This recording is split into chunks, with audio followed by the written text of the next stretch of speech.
जय श्री कृष्णा। देखिए 25 मई से 31 मई के वीक में कैसी स्थिति है ग्रहों की अपन बात करते हैं और थोड़ा रिलीफ मिल रहा है, अच्छा हो रहा है। वीक जैसे से तरफ जा रहे हैं एंड की तरफ चीजें बेटर हो रही हैं। देखिए मेष राशि की सबसे पहले बात करें तो मंगल की स्थिति को जानना बड़ा जरूरी है, जो मेष राशि के स्वामी है। मेष राशि और मेष लग्न जिनकी है, मंगल केंद्र में है और केतु के नक्षत्र में है और ये बड़े एक्यूट होते हैं, बड़े तीखे होते हैं। इसकी दृष्टि आठवीं राशि पर है, जो आपके लोअर एब्डोमेन का कारक हो गया, पैरों का स्थान हो गया। तो भाई बड़ा ध्यान रखने की जरूरत है। ये टाइम ऐसा है कि जो आपको पैर में थोड़ी खिंचाव आना, मसल्स में दर्द देना, चोट लगवा सकता है। दूसरी सबसे बड़ी बात यह है कि मंगल और सूर्य और बुध, मंगल सूर्य से तो ये एग्रेसिव हो रहा है और इसके बाद बुध सूर्य से ये एक ऐसा थोड़ा कॉम्बिनेशन बनता है जिसमें दर्द वगैरह होना, मसल्स का खिंचाव होना, इस तरह का सीज कॉम्बिनेशन।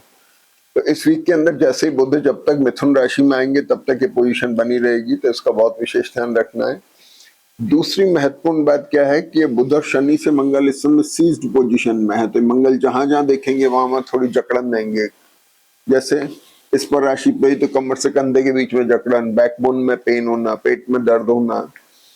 सप्तम भाव पे दृष्टि होंगे तो मैरिटल और बिजनेस रिलेशनशिप को इफेक्ट कर सकते हैं और आपके पैरों की तरफ यूरिनरी सिस्टम है, इनकी प्रॉब्लम आ सकती है। अष्टम आठवें स्थान पर दृष्टि है तो पैरों में कहीं दर्द हो जाना, खिंचाव आ जाना, चोट लग जाना हल्की फुल्की, इस तरह की चीजें हो सकती है। तो इसका थोड़ा सा ध्यान रखने की जरूरत है। ये एक्यूट पोजीशन है और ये मंगल जब तक भरणी नक्षत्र में नहीं आ रहे हैं 29 तारीख तक, यानी 25 से 29, पिछले वीक में भी रही ये चीजें, और 29 तारीख तक जब तक मंगल का नक्षत्र नहीं बदल जाता और बुध जब तक नहीं आ जाते मिथुन राशि में, तब तक स्थिति का ध्यान रखने की जरूरत है। बुध शुक्र बहुत अच्छी पोजीशन पे हैं, दोनों गुरु एक साथ हैं, भाग्य पे दृष्ट हैं, तो आपके भाग्य को बढ़ा रहे हैं। ज्ञान, विद्वता, तीर्थाटन वगैरह होने की स्थितियां बना रहे हैं। शनि और गुरु आपके भाग्य के स्थान को बराबर बनाए हुए हैं। जून में बदलेंगे गुरु, जब तक आपको खूब तरक्की दे रहे हैं, खूब अच्छी दे रहे हैं। और इस वीक के अंदर आप देखेंगे कि एक एक्सचेंज भी बन रहा है जो बहुत फायदेमंद हो रहा है आपके लिए, जो आपके धन के लिए कारक है, भाग्य के लिए बहुत अच्छा है। ये बुध मिथुन राशि में बदल रहे हैं 29 तारीख को, तो बुध जब यहाँ आ जाएंगे तो शुक्र बुध का बड़ा ग्लैमरस कॉम्बिनेशन बनेगा जो भाग्य पे दृष्ट होगा। ये और भी अच्छी चीज है, मतलब आपको जाते जाते गुरु बहुत कुछ देना चाह रहे हैं, आप इसका फायदा उठाइए। एक्टिव तो होना पड़ेगा, ग्रह चाहे कितने भी अच्छे हों, अगर आप एक्टिव नहीं होंगे तो उसका फायदा नहीं मिलेगा। अब जैसे रात के समय तुला राशि में आ रहे हैं चंद्रमा 19 बजे से, रात को 7 बजे के बाद वर्गोत्तम में, जो अपने काम का ही नहीं है। तो इसी तरह रात के आए ग्रह जैसे हम फायदा नहीं देते, वैसे सोते हुए इंसान को भी ग्रह कुछ फायदा नहीं दे सकते। तो इसलिए अपने को फायदा उठाने के लिए थोड़ा जागृत होना पड़ेगा। तो मंगल की पोजीशन ये हमने बता दी। इसके बाद सूर्य जो है माइंडसेट को थोड़ा सा बहुत अच्छा प्लीजेंट बना रहे हैं, अच्छी चीज है। तो ये चीजें आ रही हैं। अब इसमें ट्रांजिट जो आ रहे हैं, सबसे बड़ी चीज कुछ इंपॉर्टेंट है। तो इसमें सबसे बड़ी चीज क्या है कि बुध और शुक्र का एक एक्सचेंज चल रहा है, लेकिन ये एक्सचेंज पिछले वीक में भी और इस वीक में भी ग्रहण में चल रहा है। देखिए बुध का नक्षत्र चंद्रमा और शुक्र का नक्षत्र राहु, तो इस एक्सचेंज में आने से सूर्य भी स्ट्रेस में आ गए और गुरु भी आ गए। तो गुरु तो खर्च कराएंगे, लग्जरी प्रॉन चीजों में थोड़ा खर्चा करा सकते हैं, इन्वेस्टमेंट करा सकते हैं आपकी क्या नाम से स्थिति को। तो यहाँ चंद्रमा चल रहे कन्या राशि में, तो मोटी बात यह है कि ये एक चीज करा। और दूसरी बात क्या है, भाग्य में है थोड़ा सा मिनिमाइजेशन कर सकते हैं कि गुरु भी उसमें एक्सचेंज में स्ट्रेस में आ गए। ये जो बुध हैं इनका नक्षत्र बदल रहा है और बुध का नक्षत्र इसमें मृगशिर नक्षत्र में आ रहे हैं 25 तारीख को ही, रोहिणी से मृगशिर में। तो आपको 25 तारीख में ये एक्सचेंज की जो एक्यूटनेस है, जो नेगेटिविटी है, जो ग्रहण है, वो खत्म होगा।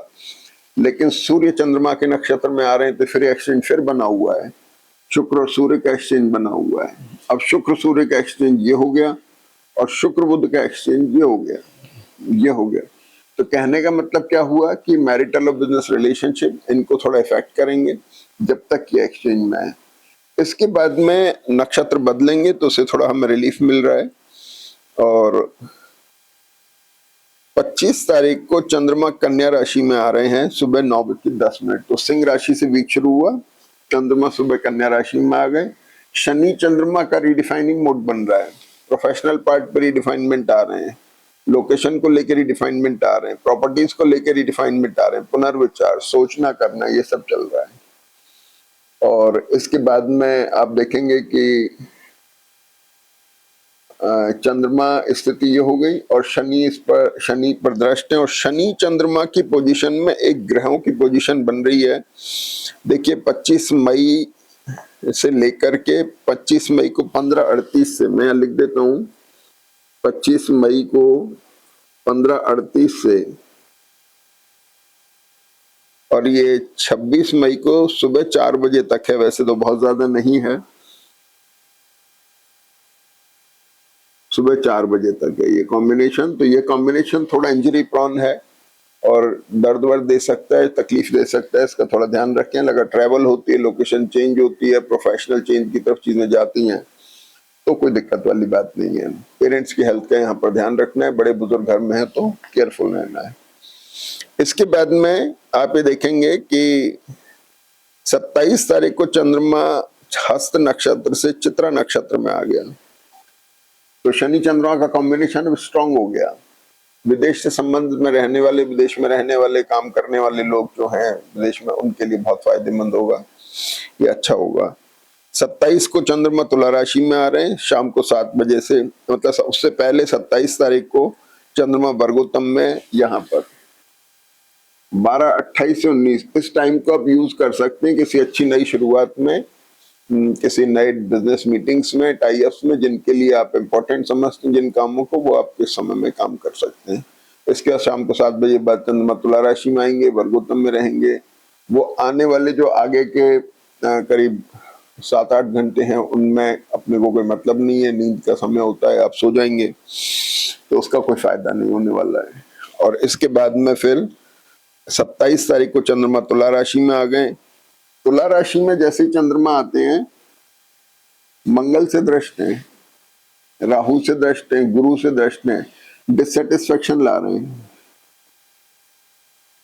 लोकेशन को लेके, एसेट को लेके, मैरिटल और बिजनेस रिलेशनशिप को लेके, ये थोड़ा सा, लेकिन मंगल केतु के नक्षत्र में बने हुए हैं अभी तक, तो बहुत एक्यूट हैं, थोड़ा ध्यान रखने की जरूरत है और केयरफुल रहें थोड़ा सा इस समय भी। जब मंगल जब तक चल रहे हैं, मंगल का नक्षत्र बदल रहा है 29 तारीख को, तो 29 तारीख तक अपने को थोड़ा ध्यान रखने की जरूरत है।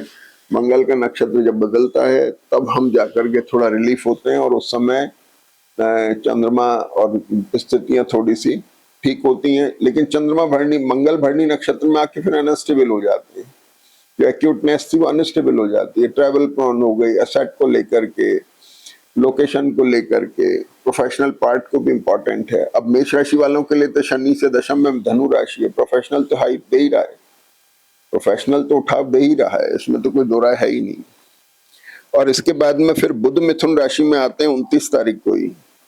अब जैसे बुध मिथुन राशि में आ रहे हैं, एक्सचेंज बुध शुक्र का खत्म हो गया। बुध शुक्र बहुत प्लीजेंट मोड में है, गुरु के साथ में है, भाग्य पे दृष्ट हैं, द्वादश पे दृष्ट हैं। अभी तक जो जिद्दोजहद चल रही थी कुछ अच्छी लग्जरी प्रॉन चीजें लेने के लिए, अब वो बेटर हो रही है, अच्छी हो रही है। विदेश में जो लोग एक्सपोर्ट वगैरह करते हैं इन चीजों का, उनके लिए बहुत फायदेमंद है। भाग्य में उठाव आ रहा है, प्लीजेंट पोजीशन है, बहुत अच्छी पोजीशन है। मिथुन राशि के बुध जो है वो आपको बहुत फायदा देते हैं और अपनी राशि में सबसे बड़ी बात यह है, राहु से दृष्ट होकर थोड़ा डिससेटिस्फेक्शन, पेट की तकलीफें दे सकते हैं, अन्यथा बहुत अच्छे हैं। इसके बाद में सूर्य वृषभ में वर्गोत्तम में है 29 तारीख को ही। देखिए ये सूर्य जो वृषभ राशि में वर्गोत्तम में आ गए और ये वीकेंड तक रहेंगे, तो सूर्य आपका 5th लॉर्ड हो गया वृषभ राशि में, वर्गोत्तम में। बुध यहां से हट गए, सूर्य वर्गोत्तम में आ गए। मंगल और शुक्र, मंगल और बुध के बीच में थोड़ा एडमेंट तो है लेकिन प्लीजेंट हैं, अच्छे हैं, लेकिन हल्का स्ट्रेस रहेगा क्योंकि आपके कहना चाहिए कि कामकाज को लेके, किसी वजह को लेकर के ये चीज दिखाई दे रही है। और इसके बाद में इसके जो है चंद्रमा, फिर इसके बाद में 30 तारीख को चंद्रमा वृश्चिक राशि में आ जाते हैं। शनि और चंद्रमा दोनों की दृष्टियां आ रही हैं, तो बुध शुक्र सूर्य आपके रिडिफाइनिंग मोड में, वर्गोत्तम में पुनर्विचार फिर शुरू हो रहा है, संतान पक्ष को लेके, पढ़ाई लिखाई को लेके, अपनी एजुकेशनल पार्ट को लेके, मानसिक काम करने वालों के लिए भी बड़ा रिडिफाइनिंग मोड है। दोबारा से सोच विचार अपने तौर तरीकों के ऊपर, इन चीजों के ऊपर है, लोकेशन ऑफ एसेट को लेकर के। तो अष्टम में चंद्रमा आ जाते हैं। अष्टम का चंद्रमा ट्रैवल पॉइंट भी होता है, अगर ट्रैवल होती है तो बहुत अच्छी बात है। और लास्ट में 31 तारीख को चंद्रमा वर्गोत्तम में है, वीकेंड में सुबह 9:30 से 16 बजे। तो इस टाइम को भी आप अच्छा यूज कर सकते हैं। इस वीक में 2 टाइम ऐसे आ रहे हैं जिनको आप अच्छे समय में काम में ले सकते हैं, जैसे नई शुरुआत करनी हो, कोई बिजनेस मीटिंग्स करनी हो, या कोई भी इंपॉर्टेंट काम हो, उसमें आप इसको काम में ले सकते हैं। तो कुल मिलाकर के परिस्थितियां बेटर हो रही हैं। चार्ट जो है वो मतलब ग्रहों की पोजीशन थोड़ी ठीक हो रही है, मंगल के नक्षत्र बदलने के बाद से ज्यादा अच्छी चीजें हो रही हैं। तो आप इनका फायदा उठाइए। जय श्री कृष्ण।